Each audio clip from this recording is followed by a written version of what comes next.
Donald Trump has been attacking Kamala Harris's racial identity. He has not been, but ask your question. Well, he questioned her racial identity. He said a number of years ago she happened to turn black. Her father is Jamaican. Do you believe Kamala Harris is black? I believe that Kamala Harris is whatever she says she is, but I believe importantly that President Trump is right that she's a chameleon.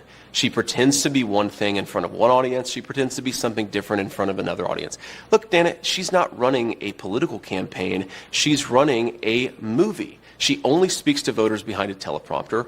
Everything is scripted. She doesn't have her policy positions out there. She hasn't answered why she wanted to ban fracking, but now she doesn't. She wanted to fund police, but now she doesn't. She wanted to open the border, but now she doesn't. This is a fundamentally fake person. She's different depending on who she's in front of. With respect, you Please. Changed your position on an important thing, which is Donald Trump. Of course I did. And so why are you not a chameleon? Because, Dana, I've explained to the American people what's different. People change their minds when the facts change. They should. But if you want to be the people's vice president or president, you should have to stand before an interviewer and say, this is why I changed my mind. So to everybody who's seen that I criticized Donald Trump, since he asked the question, first of all, I didn't think Donald Trump would be a good president. He was a great president. Wages were rising. The world was more peaceful. Remember, when Donald Trump was running for president the first time, they said he would start World War III. He brought more peace to the world than any president of my lifetime. The second thing, Dana, is I believed, and I'm ashamed of it, I believed a lot of the media lies about Donald Trump in 2016. I believe that he said things like, for example, the media said Donald Trump accused all Mexicans of being rapists and criminals. You actually look at what he said, he did not say that at all. And I think it's important when you see something, you change your mind, and that's all I've done. And my pitch to the American people would be, I imagine a lot of folks who are thinking about voting for Donald Trump in 2024, maybe they've bought in to the media lies about him. Think for yourself, look at what he actually said, and I think you'll find that he's, one, a very engaging guy, but two, was a very good president. I think Kamala Harris clearly owns the policies of the Biden-Harris administration, especially when we consider the fact that, as we've all learned over the last few months, Joe Biden clearly isn't capable of doing the job, and so I think that drives home that Kamala Harris really has been the one calling the shots. I mean, how could she not? I think Joe Biden doesn't really know where he is. Kamala Harris has been calling the shots. As who? Well, I think she has to have been, right? Because if she's not calling the shots, Dana, then who is? I accept their attacks, but I think that it is a little bit of projection, Dana. If you think about, just take a couple of days ago. Tim Walz gives this big speech. He's been announced as the VP nominee. And I remember when I had just been announced as the VP nominee, I gave my big speech, and I saw my wife, and I gave her a big hug and a kiss because I love my wife, and I think that's what a normal person does. Tim Walz gave his wife a nice, firm Midwestern handshake and then tried to sort of awkwardly correct for it. So I think that what it is two people, Kamala Harris and Tim Walz, who aren't comfortable in their own skin because they aren't comfortable with their policy positions for the American people. You're saying Tim Walz doesn't have affection for his wife? I don't even understand that. I said that he acted weird, which he did, on a national stage in front of his wife and in front of millions of Americans who presumably were watching at home. And I think that it's projection, Dana. We're going to name call and hope that you don't notice that we don't have an agenda. That is the entire Democrat approach to this election. They have done both. They have both policies, and they are trying to define you as well. If you go to Kamala Harris's campaign page right now, they still don't have a policy. Well, let's talk about policy positions about what they're going to do. Governor Walz served 24 years. Sure. He even stayed after he could have retired because of 9/11, more than the country asked of him.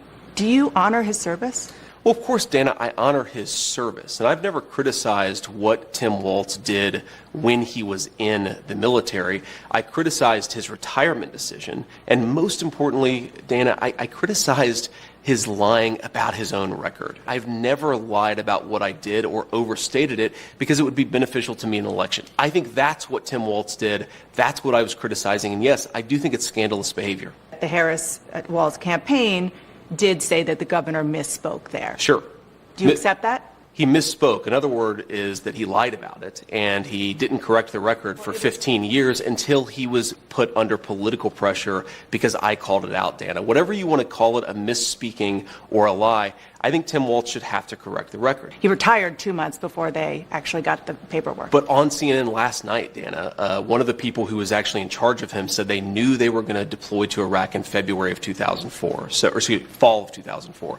So he knew he was going to Iraq. He decided to quit, to retire, whatever word you want to use. Retire. Because whatever, because he wanted to run for Congress. He lied about that. He said that when he decided to retire, he did not know that he was going to Iraq. That is another untruth, as even his senior military officer said. I've seen a lot of statements from veterans, including those you served with, saying it's just untoward to be criticizing somebody who served for 24 years. Dana, I'm not interested in the ad hominem. I've heard from a lot of veterans groups who criticize Tim Walz. The question is, he said he served in war, and he didn't. That is a dishonesty. I couldn't care less what one or the other person says about it. I care about what the truth is. The truth is that Tim Walz didn't tell the truth. Donald Trump didn't serve in the military. He received a medical draft deferment for bone spurs to avoid serving in the Vietnam War, reportedly as a favor to his father. Do you find that shameful, too? I think that Donald Trump didn't serve in the military, but he didn't lie about it, Dana. I've known Donald Trump for a long time. He really honors our veterans. He honors me for my service. Donald Trump didn't lie about serving in the military. He didn't say that he went to Vietnam when he didn't. This is the problem. I don't criticize anybody. Whether they served our country or not, I think it's honorable to serve, but obviously a lot of people have reasons for not serving. I criticize somebody for embellishing their record, for lying, saying, I went to war. Dana, do you think that it's a problem that he said, I went to war, but he didn't actually? That seems to be a problem to me. Well, they've corrected that. Let's move on to... They've corrected it by admitting that he lied. Let's move on to